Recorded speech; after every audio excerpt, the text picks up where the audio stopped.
Good evening, class. My name is Atsiri Chavez. I am one of your classmates in stats here. And my research question was, do women use the Stairmaster more than men at my gym?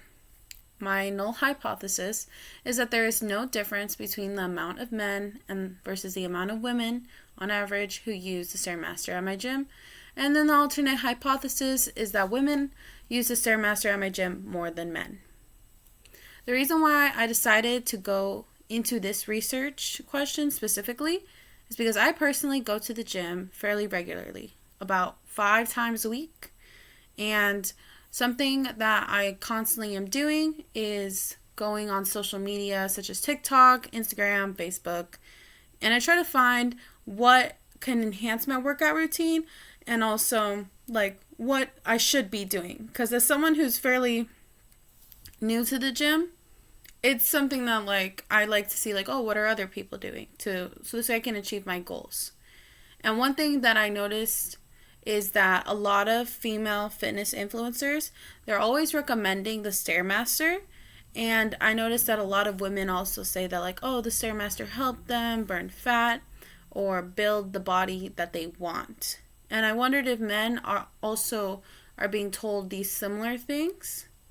And so I wanted to see how is it influenced? Is there more females on the Stairmasters than men at the gym all the time, or is it fairly even? Is there even a difference?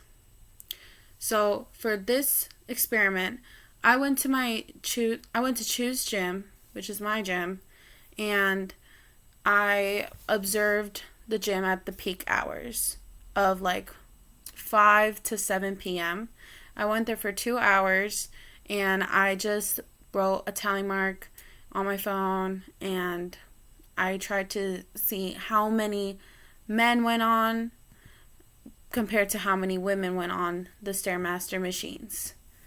And these are 2 independent samples because I did not influence it in any type of way. I was merely observing, and everyone there has their own free will, so I consider them both to be independent samples.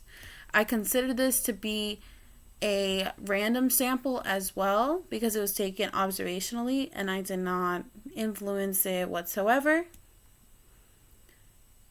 And what I ended up finding out was that on averages alone, there are more women than men who use the Stairmaster, but this did vary throughout the day. There was one day there were 2 days where males used the Stairmaster more than the females. But when I looked at my T-stat value that I used StatCrunch to calculate, it was negative 0.7707 about, which shows that it is statistically significant. And when I looked at my p-value, which was at 0.7684, using a 95% confidence interval, the significant value would be 0.05. This is clearly more than the 0.05 value my p-value is. So we failed to reject the null hypothesis.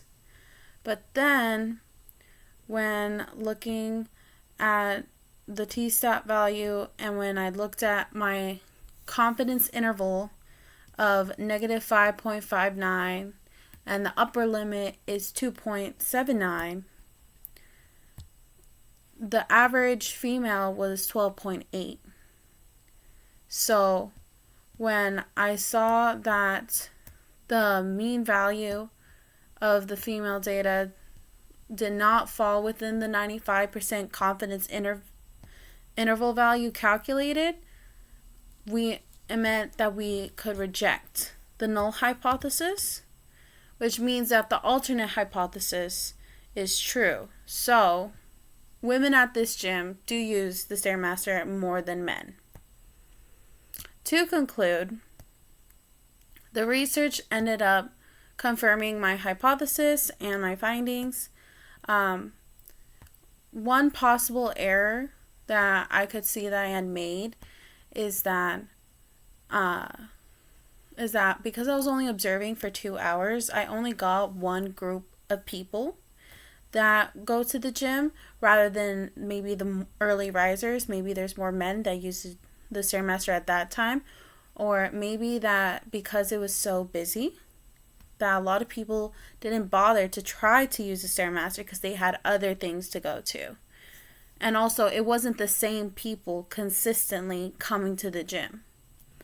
So, those things were things that could potentially be different.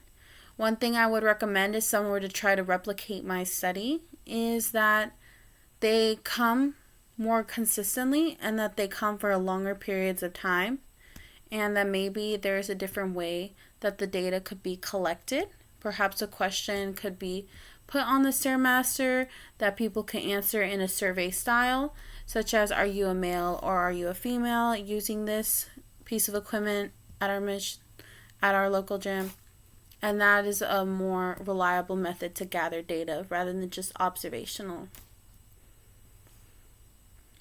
Also, this could be used by physicians, and it could be used by a focus group to see the benefits for male and females. This is something that could be utilized in various health professions, as well as just like fitness, market research, and maybe even social media, people who are trying to promote the gym. But overall, I'm happy with my experiment. It was very interesting, and it was nice to have something to do while at the gym. I kind of normally go around that time either way, so it was nice kind of like taking an extra step. But yes, have a good day.